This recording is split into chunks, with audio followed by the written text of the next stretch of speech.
जय हिंद प्यारे बच्चों और मित्रों। आज हम लोग 3 जून का करंट अफेयर्स 4 तारीख को आपको बेहतर तरीके से पहुंचाने का प्रयास करेंगे। आप लोगों ने कल तक का बहुत अच्छा तैयार किया, बहुत अच्छी बात है। आप लगातार बराबर चल रहे हैं, कमेंट बॉक्स में बहुत अच्छा आप कमेंट्स भी कर रहे हैं। ये बड़ी अच्छी बात है कि आप साथ साथ चलने को तैयार हैं। तो आज का टॉपिक बिना लेट लपेट किए अपने बिंदुओं पर आते हैं, चर्चा करते हैं कि क्या क्या चीज़ें आज हमारे लिए राष्ट्रीय अंतर्राष्ट्रीय स्तर पर रहीं जिनको हम आसानी से एक दूसरे को डिनोट कर सकते हैं, समझा सकते हैं, बता सकते हैं, ताकि परीक्षाओं में कोई दिक्कत न हो, हम किसी भी तरह के प्रश्न हल करने में सक्षम हो जाएं। तो बिना लेट लपेट के टॉपिक पे आते हैं कि आज क्या क्या घटनाएं घटी राष्ट्रीय अंतर्राष्ट्रीय स्तर पर जो हमारे लिए महत्वपूर्ण हैं। तो चलिए शुरू करते हैं आज का सेशन। कैसे क्या घटनाओं का क्रम रहा। तो सबसे पहले आपको जवाब देना होगा पिछले प्रश्न का जो हमने आपसे पूछा था। प्रश्न क्या था? हाल ही में आर श्रीलेखा किस राज्य की पहली महिला डीजीपी नियुक्त की गई? तो आपको बताना था कौन बनाया गया पहला डीजीपी, कहाँ की बनाई गई, कौन? श्रीलेखा जी। तो ये बनी है केरल की। मैं इस पर आपसे चर्चा कर चुका हूँ। अगला जरा देखते हैं कि क्या घटना रही अगली। इस फिगर को गौर से ज़रा देख लीजिएगा कि क्या महत्वपूर्ण है हमारे लिए। तो इसमें ये जो फिगर है ये हैं चर्चा में। हाल ही में ब्रिटेन में भारत की नई राजदूत के रूप में किसे नियुक्त किया गया? किसे नियुक्त किया गया? कहाँ पर? ब्रिटेन में। ठीक, चला देखते हैं। ये हैं गायत्री कुमार और इन्हें नियुक्त किया गया कहाँ? ब्रिटेन में। तो ये बनाई गई हैं भारत की नई राजदूत कहाँ? ब्रिटेन में। आप एक गौर करेंगे, अभी मैं आज को दिखाऊंगा बहुत जगह के आज बदले जाएंगे। तो वो कौन कौन से लोग हैं, क्या क्या रीजन्स हैं, मैं एक एक करके आपको बताता चलता हूँ। अभी G7 में शामिल होने का प्रयास चल रहा है कि भारत को G7 में शामिल कर लिया जाएगा। अगर G7 में शामिल हो जाता है भारत अपनी शर्तों पर, मैं रिपीट कर रहा हूँ, अपनी शर्तों पर, तो एक भारत के लिए बहुत अच्छा चांस है कि वो दुनिया पे अंतर्राष्ट्रीय स्तर पर अपनी छवि अच्छी सुधार सके। तो जहाँ जहाँ उच्चायुक्त पुराने तरह के हैं, पुराने तरह मतलब जो ट्रेडिशनल चले आ रहे हैं कि आप होंगे आप होंगे आप होंगे, उनको लोगों को हटाकर अब वे लोग नियुक्त किए जा रहे हैं जो तेज तर्रार उस विधा के जानने वाले हैं। तो उन्हीं में से अब जगह जगह के बदले जाएंगे उच्चायुक्त। तो आपसे क्वेश्चन पूछेगा कि हाँ, सरकारें क्यों आसानी से इन राजदूतों को चेंज करती है? तो अपने अकॉर्डिंग, अपनी इस बातों को रखने के लिए अपने अकॉर्डिंग लोगों को चयनित किया जाता है। तो ये की गई कहाँ पर? ब्रिटेन में। तो मैं आपको रिपीट कर दूं, मैं यहाँ पर लिख भी सकता था नीचे ब्रिटेन के बारे में पूरा कुछ, लेकिन मैं चाहता हूँ कि आप बता तो हम सब देते जा रहे हैं, तुमको सारा लिखा बोलते जा रहे हैं, लेकिन इसको आप जितनी बार पढ़ेंगे आपको लिखा मिल जाता था। आप नोट करो, मत नोट करो, ढूंढने का कोई प्रयास नहीं। इसलिए मैं आपको दे रहा हूँ, एक एक चीज़ मैं पूरी बताता चलूँगा, आप उसको केवल देखते चलिएगा, नोट कर लीजिएगा सुनते हुए। ठीक है, मैं PDF उपलब्ध करा दे, आप उतार के रख लेते थे, पढ़ते कभी है नहीं, इसलिए हमने ये किया है। तो अगले उच्चायुक्त के रूप में बनाई गई है कौन? गायत्री कुमार, है ना। यह वर्तमान में बेल्जियम के, लग्जमबर्ग के, ग्रैंड डची और यूरोपीय संघ में भारत के राजदूत के रूप में सेवारत हैं। गायत्री आई कुमार 1986 बैच के IFS अधिकारी हैं और यूनाइटेड किंगडम में भारत की उच्चायुक्त रुचि घनश्याम की जगह लेंगी। अब बात हो रही ब्रिटेन की। तो ब्रिटेन के बारे में पूरी चीज़ें आपको बताता चल रहा हूँ। ब्रिटेन राजधानी है लंदन, प्रधानमंत्री हैं बोरिस जॉनसन। मैं चाहता तो सब लिख देता, लेकिन मैं बोल रहा हूँ, आप इसको ध्यान से नोट करेंगे। बोरिस जॉनसन, और यहाँ की जो मुद्रा है वो है पाउंड स्टर्लिंग। वहाँ की रानी कौन? एलिजाबेथ द्वितीय। जनसंख्या कितनी? 66.65 मिलियन 2019 के अकॉर्डिंग। ये मैंने आपको छोटे छोटे चीज़ें आपको पहुँचा दी। अब इसके बारे में सुन लेंगे। बृहद ब्रिटेन और उत्तरी आयरलैंड का यूनाइटेड किंगडम एक विकसित देश है जो महाद्वीपीय यूरोप के पश्चिमोत्तर तट पर स्थित है। यह एक द्वीपीय देश है। यह ब्रिटिश द्वीप समूह में फैला है जिसमें ग्रेट ब्रिटेन, आयरलैंड का पूर्वोत्तर भाग और कई छोटे छोटे शामिल होते हैं। तो ये थी कहानी किसके बारे में? ब्रिटेन के बारे में। ठीक है, चलिए अब बात करते हैं अगला है, जरा इस फिगर को ध्यान से देख लीजिएगा। इस फिगर को ध्यान से देखेंगे, काफ़ी समय मैं आपको देता हूं ताकि आप आसानी से चीज़ों को समझ सकें। चलिए फिगर देख लिया आपने। अगला है पापुआ न्यू गिनी में कौन? सुशील कुमार सिंघल किस देश में उच्चायुक्त बनाए गए अभी हाल ही में? तो ये बनाए गए हैं पापुआ न्यू गिनी में। एक एक देश के बारे में बताऊंगा, सारा कुछ लिखूंगा कुछ नहीं, ताकि आप ध्यान से सुनेंगे और नोट करेंगे। जहाँ कन्फ्यूजन होगा वो मैं नोट करता चलूँगा, हैंड राइटिंग में लिखता चलूँगा कि ये यहाँ पर सही शब्द है ना। तो ये है चर्चा में सुशील कुमार सिंघल किस देश के बनाया गया? भाई पापुआ न्यू गिनी के बनाया गया। तो सुशील कुमार सिंघल को पापुआ न्यू गिनी का नया उच्चायुक्त बनाया गया। यह स्वतंत्र पापुआ न्यू गिनी में भारत का नए उच्चायुक्त होंगे, है ना। तो यह वर्तमान में विदेश मंत्रालय में संयुक्त सचिव के रूप में कार्यरत हैं। तो बात हो रही किसकी? पापुआ न्यू गिनी की। तो जरा देखिए पापुआ न्यू गिनी क्या है? इंडोनेशिया के समेत प्रशांत महासागर क्षेत्र में एक स्वतंत्र राष्ट्र है। मैं रिपीट कर रहा हूँ, कहाँ पर? इंडोनेशियाई क्षेत्रों में। यहाँ पर जावा, सुमात्रा, बोर्नियो ना, वहाँ पर पापुआ न्यू गिनी है। इसकी राजधानी है पोर्ट मोसर्बी। मैं यहाँ नोट कर रहा हूँ, पोर्ट मोसर्बी, ताकि आप आसानी से एक एक चीज़ को नोट करें। पोर्ट मोसर्बी, है ना। और वहाँ की जो मुद्रा है पापुआ न्यू गिनी कीना है। क्या है? आप केवल कीना रटेंगे, KINA, दैट इज़ कीना। वहाँ की मुद्रा का नाम क्या है? कीना। और वहाँ की जो आधिकारिक रूप से जो भाषा है, वहाँ पर लगभग 851 भाषा बोली जाती है। उसमें आपकी अंग्रेजी सबसे ज़्यादा रूप में स्वीकार करी गई भाषा है। ठीक, ये था छोटी छोटी बातें किसके बारे में? पापुआ न्यू गिनी के बारे में। ठीक, चलिए अगला देखते हैं क्या है। अगला है, ठीक है, देख लें गौर से।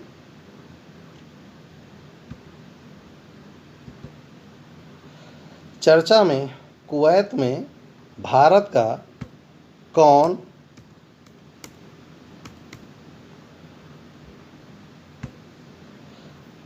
कुवैत में भारत का नया राजदूत किसे नियुक्त किया गया?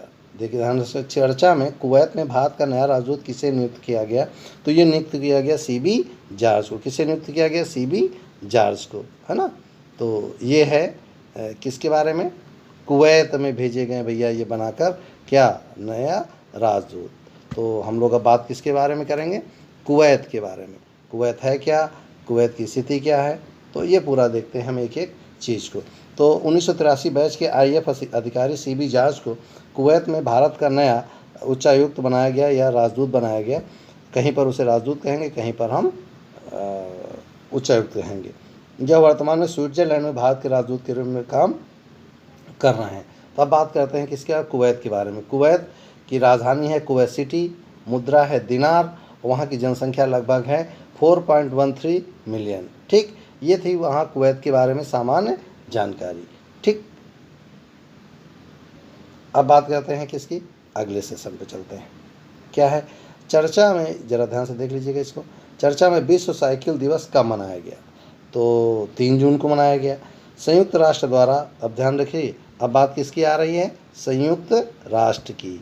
तो आपको अब संयुक्त राष्ट्र, आपको बहुत ही बार हम आपको बता चुके हैं संयुक्त राष्ट्र के बारे में। तो अब आपको बताना होगा किसके बारे में? संयुक्त राष्ट्र के बारे में। तो संयुक्त राष्ट्र द्वारा हर साल 3 जून को दुनिया भर में सतत विकास को बढ़ावा देने के लिए साधन के रूप में साइकिल के उपयोग को बढ़ावा देने के लिए वर्ल्ड बाइसिकल डे यानी विश्व साइकिल दिवस मनाया जाता है। इस दिन को मनाए जाने का उद्देश्य बच्चों और युवाओं को के लिए बुनियादी शिक्षा को मजबूत बनाना, बीमारी की रोकथाम करना, स्वास्थ्य को बढ़ावा देना, सहनशीलता, आपसी समझ और सम्मान को बढ़ावा देने और सामाजिक समावेश और शांति की संस्कृति को सुविधाजनक बनाना है। एक लाइन में कहें, लोगों को बीमारी से बचाना और लोगों के अंदर ज़्यादा से ज़्यादा शारीरिक एक्टिविटी करना, ये मुख्य उद्देश्य है किसका? इस दिवस का। तो बनाता भी है संयुक्त राष्ट्र। तो संयुक्त राष्ट्र के बारे में पूरी जानकारी मैं आपको देता हूँ। संयुक्त राष्ट्र संघ एक अंतर्राष्ट्रीय संगठन है जिसका मुख्य उद्देश्य क्या है? अंतर्राष्ट्रीय कानून को सुविधाजनक रूप से सबके ऊपर लागू करना। इसकी आधिकारिक भाषाएं नोट करेंगे। इसकी आधिकारिक भाषाएं हैं अरबी, चाइनीज, अंग्रेजी, फ्रांसीसी, रूसी और स्पेनी। इसका मुख्यालय कहाँ? न्यूयॉर्क, USA में। इसकी स्थापना हुई थी 24 अक्टूबर 1945 को। कहाँ पर? San Francisco. फिर रिपीट कर रहा हूँ, 24 अक्टूबर 1945, सैन फ्रांसिस्को, कैलिफोर्निया जगह है। कहाँ? USA में। और इसके महासचिव कौन है? Antonio Guterres. कौन है? Antonio Guterres. जान गए पूरी जानकारी? चलिए अब समझ में आया क्यों मैं ऐसा कर रहा हूँ, ताकि मैं बोलूँ और आप लिखें, कई बार इसको सुने, इसलिए चाहते तो हम आपको लिख के दे सकते थे। चलिए अब बात करते हैं किसके बारे में, देखिए ज़रा इसको ध्यान से सुनिए क्या है।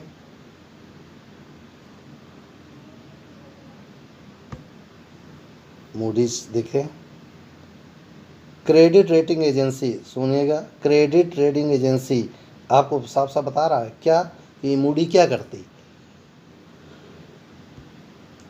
तो कह रहा है क्रेडिट रेटिंग एजेंसी है, यानी ये लोगों की क्रेडिट देखती है कि क्रेडिट क्या है किसी की इस समय अंतर्राष्ट्रीय स्तर पर, है ना। Credit rating agency Moody's investor services that is Moody's द्वारा भारत की सावरेन, सावरेन माने होता है घाटा, उधार लेना, कुछ करना, है ना, को घटाकर Baa3 कर दिया गया है। अब ये Baa3 ध्यान रखिएगा, उनके बिंदु होते हैं कि किन बिंदुओं पर हम Baa3 देंगे, Baa2 देंगे, तो Baa3 बड़ा है और Baa2 छोटा है। कैसे देखते हैं, भारत की बिगड़ती राजकोषीय स्थिति और लो ग्रोथ वाली अवधि के जोखिमों को कम करने के लिए पॉलिसीज़ को क्रियान्वयन में भारत द्वारा सामना की जा रही चुनौतियों का हवाला देते हुए रेटिंग को Baa22 से घटाकर Baa3 के कर दिया गया है, यानी रेटिंग इसकी क्या कर दी गई, घटा दी गई। अब ये क्या है मूडी, जरा पूरा कहानी सुन ले। मूडीज़ का मुख्यालय है न्यूयॉर्क यूएसए में, इसका जो मूल संगठन है वो मूडीज़ कॉरपोरेशन है, और इसके जो सीईओ हैं रेमंड डी, ध्यान से रखेंगे, रेमंड डब्ल्यू मैकडेनियल जूनियर, तो आप क्या रटेंगे इसमें, मैकडेनियल जूनियर, क्या आया, मैकडेनियल जूनियर, ये इसके सीईओ हैं या एमडी है ना। इसकी स्थापना हुई थी 1909 में। कब हुई थी इसकी स्थापना, नोट करेंगे, इसकी स्थापना 1909 में। अब आपको दिखाना है कि 1909 में भारत में और सी कौन सी घटना हुई थी, है ना। चलिए ये थी कहानी किसके बारे में, मूडीज़ के, यानी कि भारत की रेटिंग घटना स्वाभाविक है भाई। इस समय देश की जो आर्थिक स्थिति है, जब कुछ हो ही नहीं रहा, तो मूडीज़ क्या हर चीज़ खोपड़ी के बल खड़ा रहेगा, इसे बहुत ज़्यादा सोचने की ज़रूरत नहीं है। चलिए अगला देखिए, फिगर देख लें। यस, देखिए क्या चर्चा में इंडियन एनर्जी एक्सचेंज, ध्यान से सुनेगा, इंडियन एनर्जी एक्सचेंज द्वारा किस प्लेटफॉर्म को लॉन्च किया गया है, तो भैया इसे लॉन्च किया गया आरटीएम द्वारा। इंडियन एनर्जी एक्सचेंज द्वारा अपने प्लेटफॉर्म पर रियल टाइम इलेक्ट्रिसिटी मार्केट, ध्यान से सुनिएगा, पूरी कहानी मैं आपको बता दे रहा हूँ। होता क्या है कि अभी तक ये कभी प्राइवेट सेक्टर को दिया जा रहा है, कभी गवर्नमेंट सेक्टर को, कहीं अलग अलग तरीके से रहा है। अब क्या किया जा रहा है, क्वार्टरली बांटा जा रहा है कि भैया हम इतनी बिजली है और यहाँ पे खर्चा करना है, कौन ठेका लेगा, तो तत्काल ठेके लेकर लोग इन कार्यों को करेंगे, तो लोगों को अधिक से अधिक सुविधाएं मिल पाएंगी और बिजली की पूर्ति आसानी से हो पाएगी। तो ये किया है किसने, 1 जून 2020 से प्रभावी हो। केंद्रीय विद्युत नियामक आयोग ने हाल ही में लॉन्च किए गए रियल टाइम मार्केट पावर से मार्केट को गतिशील बनाने की परिकल्पना की है। आरटीएम बिजली के बाजार को आधे घंटे की नहीं, यानी आधे घंटे में हो जाएगा, किसको बाजार में बिजली बेचने का अधिकार मिलेगा, है ना। तो ये था कहानी किसकी पूरी, इंडियन एनर्जी एक्सचेंज मार्केट, यानी RTM, real time electricity market, that is RTM, है ना। चलिए इनको देखते हैं। अब बात करते हैं किसकी, भैया ज़रा देखो ये कौन है, ये हैं चर्चा में रवीश कुमार, किस देश के नए राजदूत नियुक्त किए गए, फिर रिपीट कर रहा हूँ, ये हैं रवीश कुमार, ये किस देश के नए राजदूत नियुक्त किए, तो भैया ये थाईलैंड के राजदूत नियुक्त किए। कहाँ के, थाईलैंड के राजदूत नियुक्त किए गए। तो रवीश कुमार 1995 बैच के IAF अधिकारी हैं, इन्हें नियुक्त किया गया कहाँ, थाईलैंड में। अब थाईलैंड में हुए हैं, तो थाईलैंड के बारे में पूरी जानकारी देते हैं। थाईलैंड की राजधानी क्या है, बैंकॉक। थाईलैंड की जो मुद्रा है वो बात है, क्या है, नोट करेंगे, थाई बात, क्या है, बात, जो हम लोग करते हैं ना एक दूसरे से बात, तो वहाँ की मुद्रा का नाम क्या है, बात। और जो वहाँ के राजा हैं वो ध्यान से नोट करेंगे, वहाँ के राजा का नाम है वजीरा लोंगकॉर्न, मैं लिख रहा हूँ वजीरा लोंगकॉर्न, क्या है, वजीरा लोंगकॉर्न, ये वहाँ के राजा हैं, है ना। आधिकारिक भाषा स्वाभाविक है थाई होगी। अगला देखते हैं कौन है, फिगर देख लीजिए अच्छे से।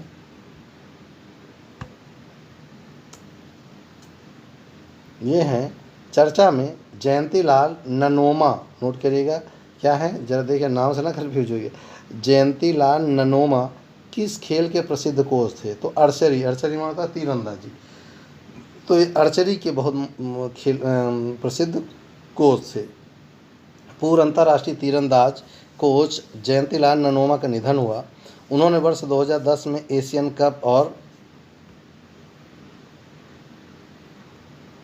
एशियन ग्रांड प्रिक्स में व्यक्तिगत और टीम के साथ तीरंदाजी पदक जीते थे। इसके अलावा प्रतिष्ठित महाराणा प्रताप राज खेल पुरस्कार से भी सम्मानित किया जा चुका है और वर्तमान में डूंगरपुर जिला में खेल अधिकारी के रूप में कार्यरत थे, है ना। चलिए अगला देखते हैं। अगला है चर्चा में किस संस्थान द्वारा अल्ट्रा स्वच्छ नामक तकनीकी खोजी गई? नोट करेंगे, अल्ट्रा स्वच्छ नामक तकनीकी किसके द्वारा खोजी गई? तो DRDO के द्वारा खोजी गई। किसके द्वारा खोजी गई? DRDO के द्वारा खोजी गई, है ना। तो क्या है ये? देखिए होता क्या है कि जब आसपास कहीं क्षेत्रों पर कीटाणुओं को आसान, हम बहुत सारा DRDO इस समय आपको पढ़ा चुके हैं कि DRDO बहुत सारी ऐसी चीज़ें खोजने के प्रयास में लगा हुआ जिससे ये कोरोना वायरस को फैलने से क्या किया जा सके, रोका जा सके, है ना। तो ये है DRDO का पूरा कहानी। जरा देखते हैं DRDO के बारे में। वैसे आपको लिखना है, फिर भी मैं बता रहा हूँ। इसका मुख्यालय है नई दिल्ली में, स्थापना हुई थी 1958 में। कब हुई थी? 1958 में सिचुएटेड है। और इसका जो किसके अंतर्गत काम करती है? तो रक्षा मंत्रालय के अंतर्गत काम करती है। अब आपको बताना है कि DRDO का वर्तमान में अध्यक्ष कौन है? DRDO किसके अंतर्गत काम करता है, ये आपको बताना होगा, है ना। चलिए आगे बात करते हैं। ये बड़ी खुशखबरी वाला है अगला बिंदु। भैया MSP मिनिमम सपोर्टिंग प्राइस जारी किए गए हैं कृषि मंत्रालय द्वारा। क्या है मिनिमम सपोर्टिंग प्राइस? माने होता है किसान को कम से कम इतना दाम हर फसल का मिलेगा, ये अच्छी बात है। तो सबसे पहले कुछ फसलें देख लीजिए, आपकी परीक्षा रेलवे के लिए तो एकदम रट लीजिए आप इसको। धान की संभावित लागत 1245, MSP 1868 रुपये, यानी अब उसकी कीमत 1868 रुपये हुई। बाजरा 2150 रुपये, मक्का 1850 रुपये। तो ये सब दाम है किसके? MSP के द्वारा। और उड़द 6000, तिल 6855 रुपये। ये MSP निर्धारित है कि ये पेपर में प्रश्न पूछे जाएंगे आप, ठीक। अब महत्वपूर्ण बिंदु जो हमने नोट किए हैं आपके लिए, बहुत महत्वपूर्ण चीज़ें हैं, नोट करिएगा। हाल ही में लॉन्च किए गए रिस्पॉन्सिबल AI माने क्या होता है? आर्टिफिशियल इंटेलिजेंस फॉर यूथ कार्यक्रम किन संस्थानों की संयुक्त पहल है? तो ये है माइटी, इंटेल इंडिया और department of school education and literacy. अल्पसंख्यक मंत्रालय के पिछले वर्षों की उपलब्धियों से चर्चा में रहे प्रधानमंत्री जन विकास कार्यक्रम का उद्देश्य क्या है? तो आप केवल इतना याद रखिए कि प्रधानमंत्री जन विकास कार्यक्रम का उद्देश्य क्या है? तो अल्पसंख्यक क्षेत्रों में सामाजिक, आर्थिक, शैक्षणिक, रोजगार और संरचना विकसित करना। अब ये सवाल कैसे बनेगा, ध्यान सुनिएगा। आपसे क्वेश्चन पूछेगा प्रधानमंत्री जन विकास कार्यक्रम का संबंध किस से है? तो कहेगा सामान्य लोगों से, अल्पसंख्यक, SC ST। तो आपको ध्यान रखना अल्पसंख्यक लोगों के लिए है। ये कल मैं आपको पढ़ा चुका हूँ। ग्रास रूट के खिलाड़ियों को राष्ट्रीय स्तर की ऑनलाइन कोचिंग उपलब्ध करवाने हेतु आरंभ की गई खेलो इंडिया पाठशाला, मैंने कल ही बताया था किसके द्वारा लॉन्च की? तो खेल प्राधिकरण साई के द्वारा। मैंने कल आपको बताया था साई के बारे में, है ना। अगला देखिए, भारत और दक्षिण कोरिया को शामिल किए जाने से चर्चा में रहे G7 कौन से देश शामिल होने के लिए हैं? मैंने आपको बताया कौन से देश शामिल हैं। तो पहले भैया नंबर 1 पे Canada, France, Germany, Italy, Japan, Britain और USA। ये 7 देश पहले से हैं और 4 को और न्योता दिया गया। मैंने आपको इनके बारे में कल बताया था कि 4 को और बुलाया गया, भैया इसमें शामिल हो जाओ आके। अगर ऐसा हुआ तो चीन के बहुत बुरा थप्पड़ होगा उसके गाल पे। अंतरिक्ष यात्रियों को इस देश में भेजने वाली प्रथम निजी कंपनी कौन है? तो मैंने इसके बारे में कल बता चुका हूँ, SpaceX, है ना। जो किसकी कंपनी थी? एलन मस्क की। चलिए महत्वपूर्ण जल संधियाँ देख रहे हैं। बॉस जल संधि तस्मान सागर और दक्षिण सागर को जोड़ती है। सुंडा जल संधि जावा और हिंद महासागर को जोड़ती है। टोकरा जल संधि पूर्वी चीन सागर और प्रशांत महासागर जोड़ती है। यूकाटन जल संधि मैक्सिको की खाड़ी और कैरेबियन सागर को जोड़ती है। और ओरंटो जल संधि एड्रियाटिक सागर और आयोनियन सागर को जोड़ती है। नॉर्थ चैनल जल संधि आयरिश सागर और अटलांटिक महासागर को जोड़ती है।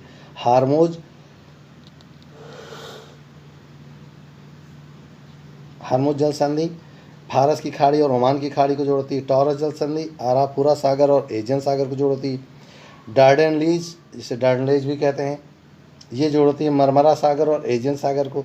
अब आपके काम इसीलिए मैं कहा करता था मैप आप खरीद के सारे लोग रख लीजिए एक एटलस, आप इन चीज़ों को छोटा छोटा ढूंढते और ना मिलने पर हम आपको एक एक करके बताते। फिर भी उम्मीद है आप रखे होंगे। बासफोरस जल संधि काला सागर और मरमरा सागर। मकरसर जल संधि जावा सागर और सेलिबीस सागर। बकलैंड मालदीव जल संधि लाल सागर अरब सागर। मलक्का जल संधि अंडमान और दक्षिण सागर को जोड़ती। पाक जल संधि आपको पता ही है किसको जोड़ती है, मन्नार और बंगाल की खाड़ी को। अच्छा इसे ध्यान रखिएगा, जोड़ने की बात है, अलग करती भारत और श्रीलंका को, है ना। लुजोन जल संधि दक्षिण चीन और फिलीपीन सागर को जोड़ती। बेरिंग जल संधि बेरिंग और चुक्सी सागर को जोड़ती है। और डेविस जल संधि बेफिन की खाड़ी और अटलांटिक महासागर को जोड़ती है। ये महत्वपूर्ण चीज़ें थी जो आप तक हमें पहुंचानी थी। अब बात करते हैं देश के बारे में, कल मिस हो गया था। तो देश है दक्षिण कोरिया के बारे में आज पूरा पढ़ेंगे। राजधानी सियोल, मुद्रा है दक्षिण कोरियाई वॉन, राष्ट्रपति मून जे इन, महाद्वीप एशिया, राष्ट्रभाषा कोरियाई, जनसंख्या में स्थान 25वां, जीडीपी में स्थान 14वां, क्षेत्रफल में 108वां और राष्ट्रीय ध्वज आपके सामने। तो ये था हमारा आज का बेहतर सेशन जो हमने आप तक पहुंचाया। अब आपके लिए प्रश्न, हाल ही में पूर्व ओलंपिक चैंपियन बॉबी मोरो का निधन हुआ, वे किस खेल से संबंधित थे? जवाब देना भारोत्तोलन, टेनिस, एथलेटिक्स या निशानेबाजी। उम्मीद है आप सभी इसका जवाब आज नीचे कमेंट्स बॉक्स में देंगे ताकि आसानी से सारी चीज़ें आपको समझ में आ सकें, सारी चीज़ें हम आप तक पहुंचा सकें। और हमारा भरसक प्रयास रहता है कि हम अच्छे से अच्छा आप तक पहुंचाएं और आप अच्छे से अच्छा तैयार करें ताकि हम किसी भी परीक्षा में जब पहुँचें तो हमें ये सोच के बाहर ना आना पड़े, काश करंट अच्छे से पढ़ लेते तो ये दिक्कत नहीं आती। ट्रेडिशनल सवाल हम पढ़ा के अच्छे से रखते हैं। इस समय हमारे पास कई लोगों कमेंट्स आए कि सर इन्वायरमेंटल चेंजेस के कारण या आंधी के कारण सर हमारे यहाँ इस समय बहुत दिक्कत हो रही, मोबाइल चार्ज नहीं हो पा रहे, लाइट नहीं आ रही बहुत दिनों से। तो परेशान होने की ज़रूरत नहीं है, कमेंट आप केवल इसको सब्सक्राइब कर लीजिए, सारे के सारे PDF फाइल आपकी उपलब्ध रहेंगी, हमेशा YouTube पे रहेगा। आप जब दिल करे आप इसको डाउनलोड करके पढ़ लीजिएगा। हम आपकी किसी भी असुविधा के लिए आपके साथ हैं। हाँ, क्लास खुलने पर हम आपको जहाँ भी समस्या होगी हम आपके साथ बराबर चलने को तैयार हैं। बस आते आप हमारे साथ दौड़ने के लिए तैयार रहें। हम एक एक बिंदु आपके लिए अच्छे से अच्छा ढूंढ कर लाते हैं। यही क्लास में प्रयास करते हैं कि अच्छे से अच्छा आप तक पहुँचाएँ, और वही यहाँ पे प्रयास कर रहे। नहीं क्लास आ पा रहे तभी मैंने ये सब शुरू किया, और उम्मीद है आप मेरा इसमें सहयोग करेंगे। कमेंट बॉक्स में ज़रूर बताया करें कि सर आप अच्छा कर रहे हैं, बुरा कर रहे हैं। आज फिलहाल इतना ही, मिलते हैं नेक्स्ट वीडियो में नेक्स्ट उम्मीदों के साथ। आज फिलहाल इतना ही, जय हिंद।